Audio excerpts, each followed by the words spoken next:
Alright, we're doing a video in the daylight. It is so weird doing a video at this time. It's usually dark. I usually like it when it's darker. It's just cooler. It's even washed out. I need a haircut. These are like my favorite videos to do when we compare boxing footage and like to break down the details. We don't have too much footage, but we got 2 fights from these guys. And McBROOM is not fighting KSI. KSI just came out and said it. We know GIB has been trying to get the fight. We know Austin has been crazy with his asking price. He's got to take the GIB fight. Who else is he going to fight next? Only thing I could see is he fights some other random celebrity outside the YouTube boxing world.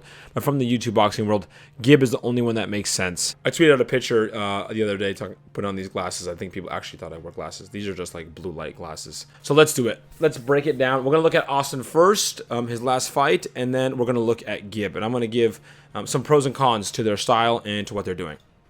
I feel like Bryce is not going to like me again. I'm probably going to get another tweet from him about making this video. Right off the bat, you see Austin bouncing in and out, staying on his toes, taking up a lot of distance with his stance and with his footwork. That is a benefit for him. GIB does not tend to cover a lot of distance with his footwork. So it can pose a problem if Austin is able to lunge in there, close the gap, land big punches, and get back out to safety.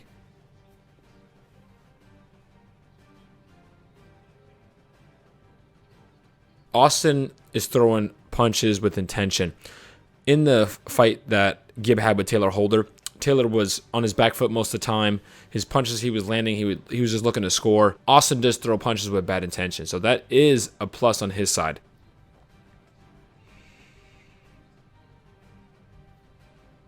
You see Austin immediately in the beginning get frustrated with Bryce clinching. You see he push his head away. GIB is going to be a very annoying type of fighter. He's going to be somebody who's getting his head right in your chest. He's going to be in your face all the time, bobbing and weaving, throwing punches. He's going to want to clinch and dirty box and throw punches as well in that clinch. So I can see Austin getting frustrated, allowing the emotion to affect him negatively.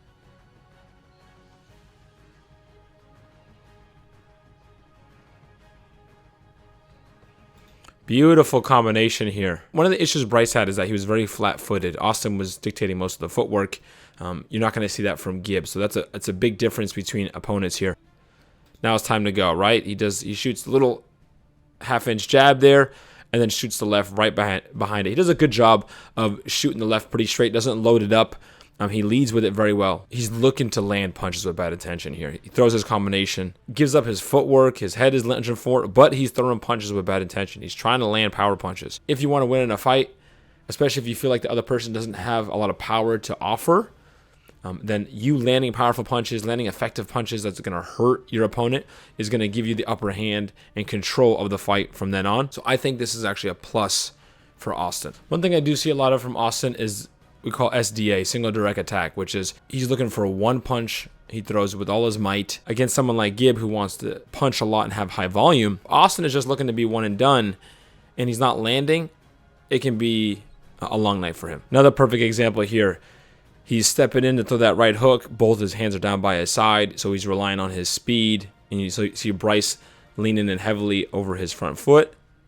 Boom. Bryce does a good job of getting out of the way. Austin is super available because he's relying on that power. He's just totally committed. He knows he's faster. He knows he's stronger, so he doesn't think Bryce can hurt him. He's taking his best punches, so he's fully committed now. And fighting someone like that can be scary if you don't have an answer for him. And see here to finish the fight, Austin, beautiful counter uppercut. Just Bryce sat on it, and he fully rotated his hips. Defense doesn't matter here because he knows he's going for the kill.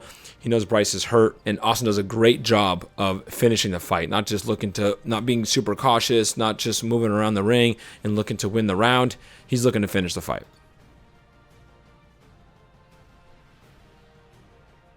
Boom, and then another lead right hand, and then it's over.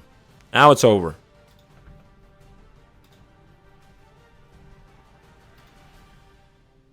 All right, now it's time to look at GIB versus Taylor and try to fit in how the fight would look like with Austin.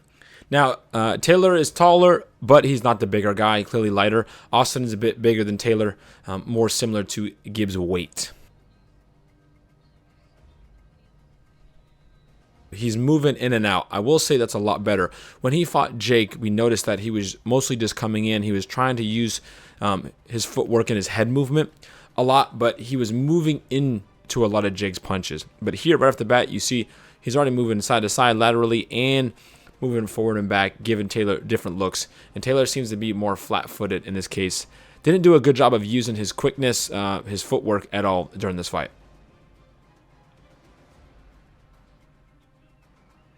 Nice overhand landed by GIB. As you can see, though, Taylor, he's not really committing to his punches. Throwing his jab, staying on the outside, and then he's staying flat-footed. And when he's throwing his punches, he's not fully committed. You're not seeing the same kind of punches that Austin was throwing, where he would lunge in and put all of his weight behind his punch. And GIB here does a good job throwing a jab and then setting up that big overhand. Turned him a little bit, didn't land it clean. Landed it off the front of the face. That's a punch there that if he was able to land flush on the temple, that might have rocked him. GIB is using more volume and variety of looks to land combinations or to land punches rather than just blazing speed and try to catch you off guard.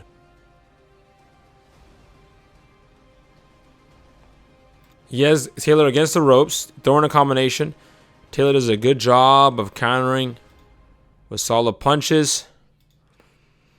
That's really the only one that he had a lot of weight on because he's throwing punches but with his back against the ropes. So it's effective, but nothing really that can knock out GIB or sit him down. But enough to get him off of you. And this is where GIB has to live. He has to live even closer in this case and land powerful punches. You got to put some fear into your opponent because if not, they will come back like he did here with sharp counters. Big thing in this fight, Taylor was second most of the time. He was never first. He was never really initiating combinations, initiating his attacks. GIB is, for the most part, going to be first because he's just so active and he's not afraid to throw punches. That's just his game, purely. Cardio and volume and pressure. But that's also what got him in trouble against Jake. Since Jake had some power and he was not afraid to put his weight behind his punches, GIB was running into a lot of those shots because he was first. He didn't allow Jake to extend and open himself up and GIB was encountering. He just kept coming forward and he was first, and Jake was able to deal with those combinations and come back with hard counters. That's where I do see an advantage with Austin. Because he has that similar style like Jake where he's looking for that power punch. He's looking with either hand. He's looking to move, find distance, lunge in, or catch you coming in and land a hard punch. That's what he's looking for. He's not looking to outbox you. He's looking to punch you as hard as he can. So that's where I do worry a bit with GIB is that he's always first. We know his style so much that he can become a little bit predictable even though there's so many punches coming and it's hard to deal with it. He can become predictable with his approach, and he's going to have to use a more unpredictable approach. He's going to have to go in and out and not just keep coming forward and show Austin different things because he doesn't have the power and the speed advantage. They separate. Look what GIB is right back to it. Right back to it. And a good body shot, but you can see even punches off the gloves, he's not able to hurt Taylor, and that's where we want to see the power because there are some guys, even if I'm covering, and you landing punches off my gloves, it hurts, right? You're still feeling the power. You're like, oh boy, I got to be ready. And the punches to the body, they become more effective. So that's the big question. Is GIB able to put some more power behind his punches? Because if he doesn't have the power to knock out Austin, it's going to be a really tough fight. This is one of the best shots from GIB. Right hook to the body. And then left hook to the head. Boom, clean on the temple. You see Taylor's eye get a little rocked there. But seeing this, it reminds me of like Nate Diaz or like Nick Diaz, right? He has that kind of style where it's punches and bunches and high volume. He's not really going to knock you out. Where if he had a little bit more speed and power, that type of clean combination would have sat him right down. And I think it's just GIB's development. He's gotten stronger as he's been training. He's becoming more of an athlete. I don't think he was much of an athlete before. Didn't have those attributes to carry over into boxing. But if he's able to continue to develop these attributes, him landing combinations this cleanly, and Taylor's no slouch. It's not like he was brand new. He's pretty sharp defensively this whole fight. But he's able to land these combinations.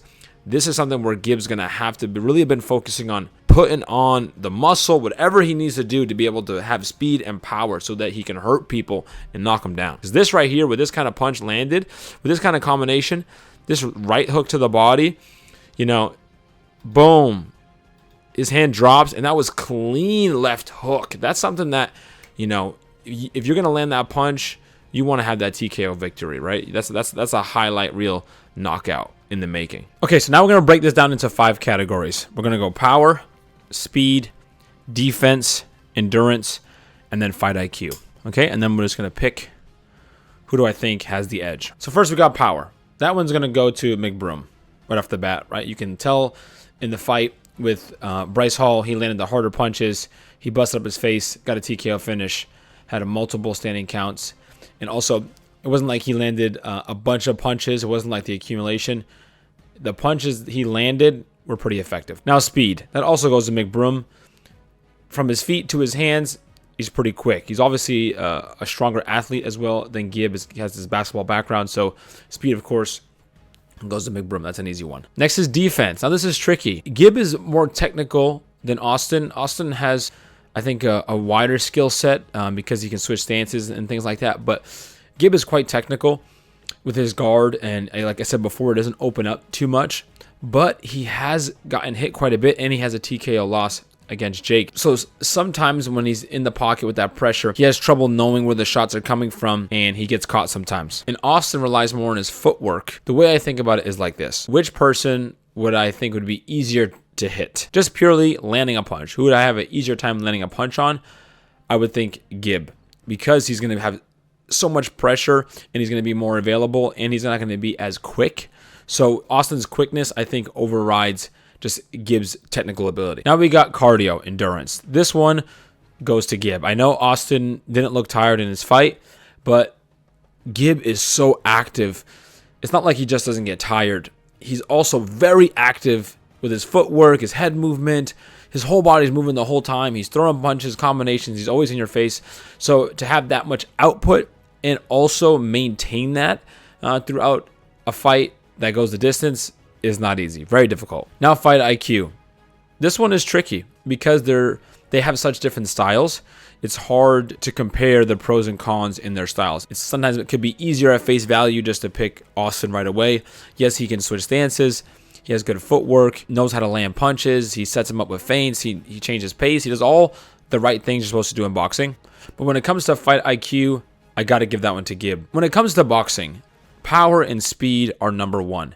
And GIB has been able to be very effective and grow in this YouTube boxing community without having power and speed. When it comes to the boxing game, to me, it's like a basketball player who is shorter, not as fast, and can't really shoot well, but still finds ridiculous amount of ways to be effective and win games. To me, that's solely on his fight IQ and his ability to use his strengths to his advantage, because GIB fights his style because of his attributes.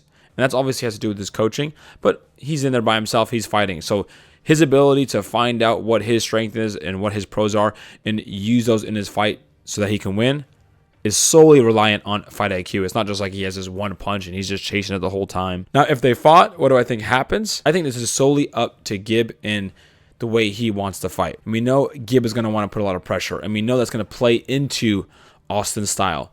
So if GIB is able to not play into that too much and be more unpredictable, box in and out as well at times, and find the right times to be effective with his pressure. If he can not just have pressure all the time without thought, just be blind to it and just kind of dive in there. If he can be very methodical with his pressure, I 100% think he has the ability to beat Austin and avoid those big shots and then tire him out. Now, it's been a little bit. I'm really looking forward to this fight. I'm really looking forward to see what progress GIB has made and how Austin deals with the pressure of someone like GIB. And is he able to do that with somebody who has more experience than Bryce does? And something that's not on here, but I think it's just overall mental toughness.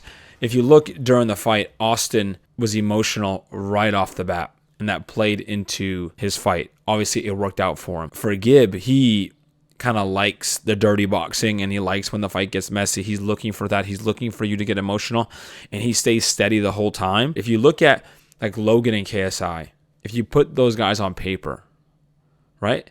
JJ had a lot of power, but if you look at Logan, speed, power, right? If you look at technique, right? Boxing IQ, those things could have went to Logan, and you could say, oh, maybe cardio goes to JJ. But the mental toughness, the attitude there, that plays a big part. Now, JJ did have the power to back it up, and that messed up Logan's psyche during the fight. He was not too confident to just step in there and trade with JJ. He was very cautious. GIB is going to have to pose that factor. That's going to have to be a factor if he's going to want to beat McBROOM, if McBROOM fights at his best. Let me know what you think. Do you guys agree with me? Would you switch anything else? Is there anything else that I'm missing? Let me know what you think in the comments. Leave a like and subscribe. Oos.